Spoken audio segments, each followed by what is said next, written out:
Hola a todos los que siempre sacan un ratito para observar y escuchar la información que tengo que compartir con ustedes, mis conocimientos sobre el autismo. En el día de hoy estaré comenzando una serie de 3 videos que titulé Autismo antes, durante y después del diagnóstico.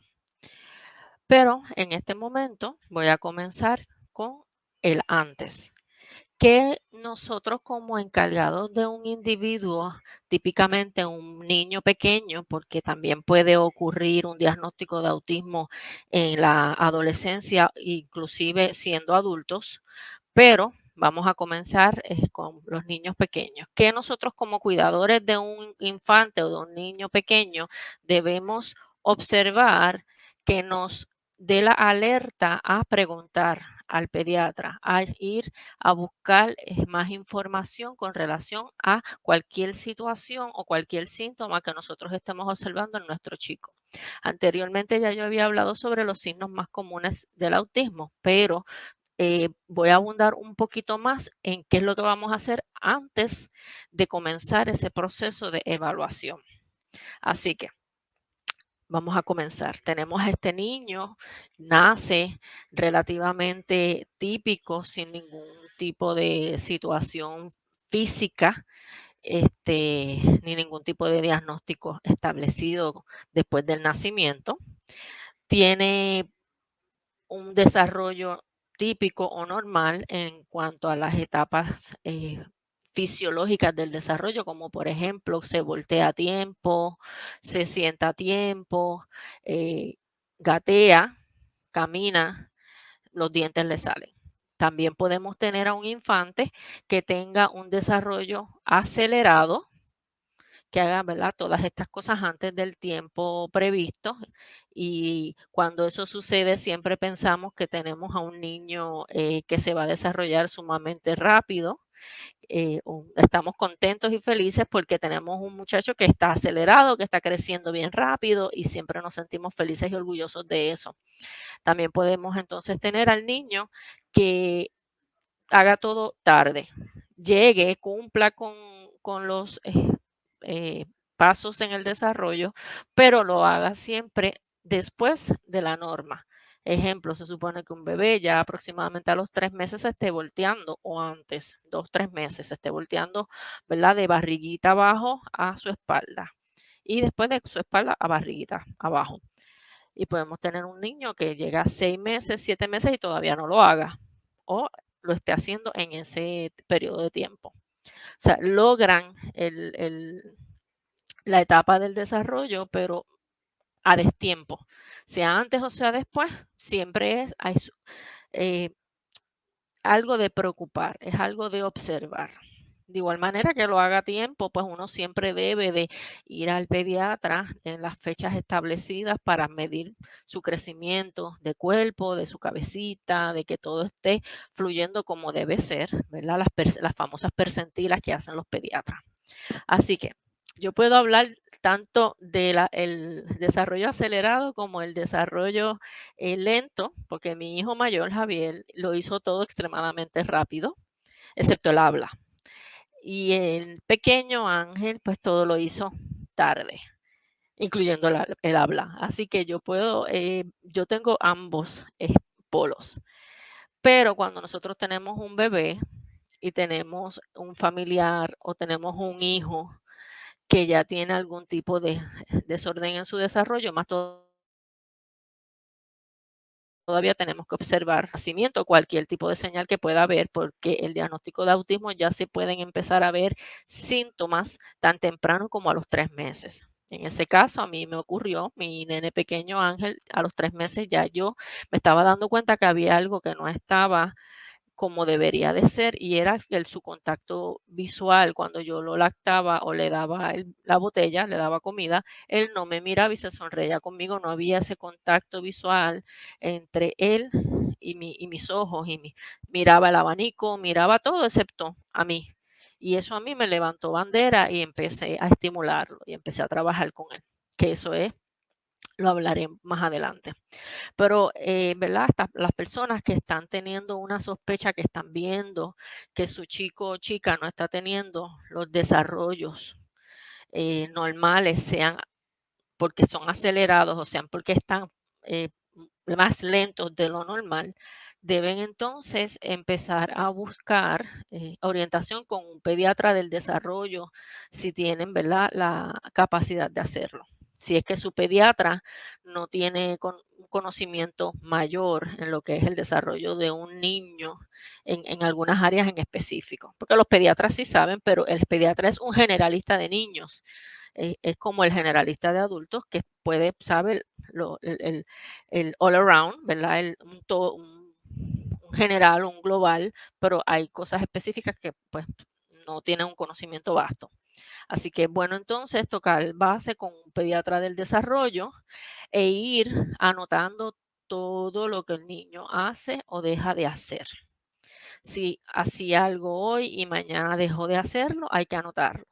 Cuando empezó a hacer algo, cuando le salen los dientes, cuando se volteó, cuando se sentó, cuando empezó a arrastrarse, o si no se arrastró y gateó directamente, o como gateó, si se puso en la altura ¿verdad? En cuatro, como se dice, que ponen las dos manitas elevadas y se paran o ponen su peso sobre las rodillas y levantan la barriguita del suelo aproximadamente de 2 a 3 pulgadas, pues eso es un gateo apropiado. Y si tienen la combinación entre brazo derecho con pierna izquierda, brazo izquierdo con pierna derecha. Si está en la norma, anotarlo. Si vemos que está utilizando las dos áreas derechas, hay que anotarlo. Si hay las dos áreas izquierdas, hay que anotarlo. Todo en esta época en la que hay tanto conocimiento y tantas situaciones sobre posibles condiciones que puedan estar desarrollando los niños, nosotros los encargados de infantes tenemos que anotar todo, llevar una bitácora. Eso es lo primero. La primera recomendación es que desde que tenemos un niño debemos de llevar una bitácora. Pero obviamente, si usted está viendo este video y ya su niño tiene más de un año y no tiene la bitácora, no hay problema. Comience a realizar esa bitácora. Y más si usted está empezando a observar ciertos síntomas o ciertas situaciones en ese menor que le están preocupando. ¿Cómo? No establece contacto visual con usted, que es su cuidado el principal.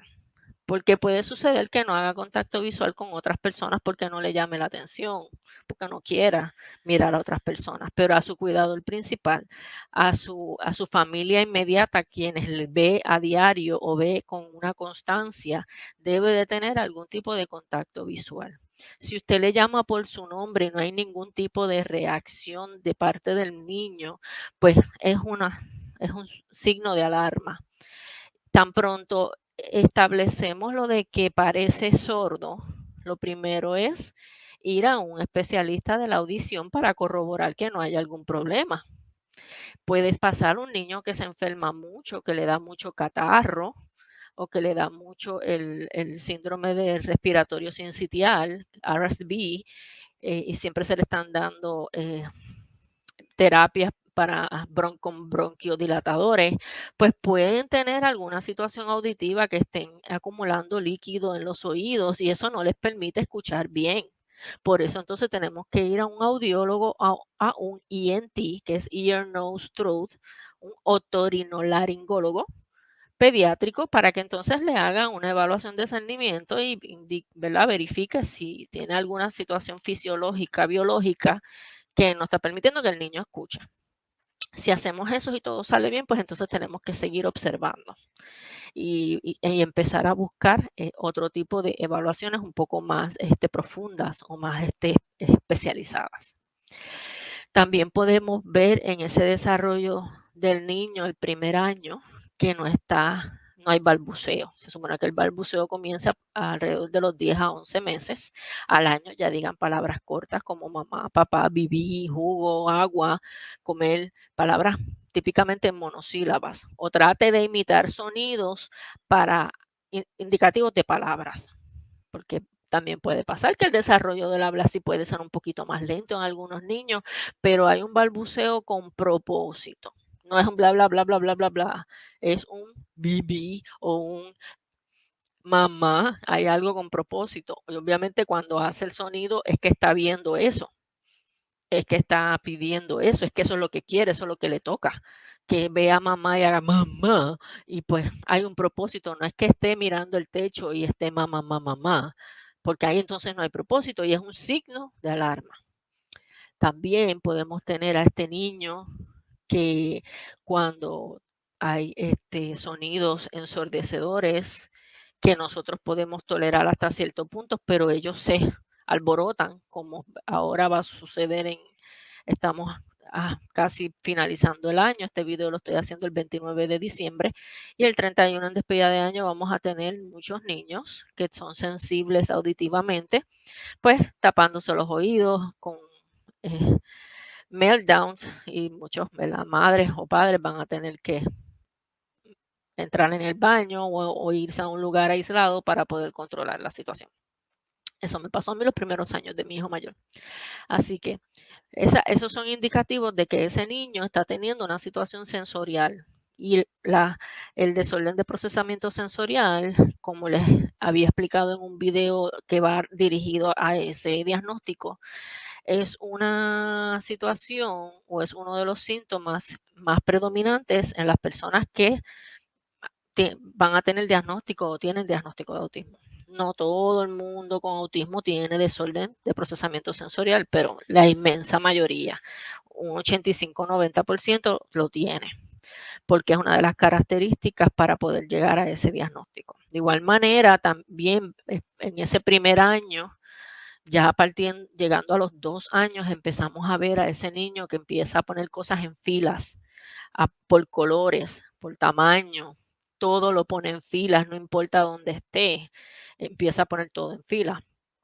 No tolera a veces ir a los supermercados por el ruido, porque hay muchas cosas que ver, muchas cosas que escuchar y muchas cosas que oler. Y entonces es un sensory overload que está teniendo ese niño y pues tiene una conducta no apropiada o una respuesta no apropiada o no esperada, porque es apropiada para él, porque es de la manera que puede regular y que puede comunicar lo que le está pasando. Así que ya a los 2 años, según el DSM-5, ya a los 2 años se puede tener un diagnóstico bastante certero de autismo. Se debe de comenzar, por eso le dije la bitácora, porque la parte de la prueba de autismo, si le hacen la A2, que es la que típicamente se utiliza a partir del DSM-5, la revisada por a partir de este manual, una de las partes de esas pruebas es unos cuestionarios para los cuidadores principales. Y si usted no tiene el dato de cuándo hizo o cuándo no hizo algo el niño, pues entonces es información que puede entonces dar a un falso diagnóstico o puede no entonces llegar al diagnóstico y sí tenerlo, porque hace falta que los síntomas del autismo estén presentes desde temprano. Claro, puede pasar cuando tenemos estos niños con autismo de muy alto funcionamiento que pasen por ficha y lleguen a la adolescencia y a la adultez. ¿Por qué? Porque tuvieron un desarrollo lento, pero lo tuvieron. Y entonces, pues, no hubo una preocupación por parte de los cuidadores. Por eso es importante anotar también, porque a veces son cosas que no se perciben si el cuidador trabaja, si el cuidador tiene otros niños o tiene otras responsabilidades, no se da cuenta de que el desarrollo de ese niño no está siendo el típico o el esperado. Así que una vez que empezamos a observar características no típicas, no estoy diciendo que vaya a ser autismo, puede ser cualquier otra cosa, pero no desarrolla habla, tiene pobre contacto o ningún contacto visual, el que parece sordo, el que alinea los objetos, el que tiene respuestas no tradicionales a sensaciones que no son típicas que tenga diariamente ese niño, como le dije, el entrar al supermercado o algún tipo de ropa, algún tipo de comida, pues puede hacer tener una reacción explosiva o no típica a esa sensación. Pero puede tener desorden de procesamiento sensorial, nada más, y no llegar a autismo, porque podemos tener un niño que desarrolla habla, pero los ruidos le molestan, los olores le molestan, los colores le molestan. Y digo le molestan porque así lo expresan ellos cuando ya son adultos y pueden expresar cómo se sienten. He hablado con varios adultos y me dicen que es que le molesta, sienten hasta un tipo de dolor si es demasiada la sensación o si es muy poca la sensación, también es una molestia. Por eso entonces tenemos que ir trabajando con exponerlos a esa sensación para que la puedan regular, claro, eh, sin hacer, ¿verdad?, un daño, porque si tenemos a un niño que está a lágrima viva y parece que se está derritiendo, no vamos a seguirlo exponiendo en ese momento. Tenemos que retirar el estímulo, permitir que se calme y entonces en un momento posterior nuevamente tratar de volverlo a poner, a exponer en ese estímulo. Así que tenemos a un niño menor de 2 años que estamos teniendo unos síntomas o estamos viendo unas cositas que no son típicas en el desarrollo humano, así que entonces tenemos que empezar a buscar. El primero, como le dije, es el pediatra del desarrollo y el otorinolaringólogo para descartar que no tenga algún problema de audición. Y después que vamos a esos dos de primera instancia y descartamos el problema de audición y el pediatra del desarrollo descarte también este otro tipo de condición que pueda ser de desorden de desarrollo, pues entonces empezamos a buscar otro tipo de especialistas. ¿Por qué? Porque para llegar al diagnóstico de autismo tenemos que hacer descartes. Tenemos que ver un neurólogo, tenemos que ver a veces un gastroenterólogo, tenemos que ver a veces alergistas para poder descartar condiciones que dan los síntomas de una persona con autismo. Y eso lo voy a estar abundando en el próximo video, que es el llamado durante el proceso para el diagnóstico, sea cual sea el diagnóstico. Así que vamos entonces a darle al próximo video para que puedan entonces beneficiarse de la información que tiene que ver en ese proceso de diagnóstico.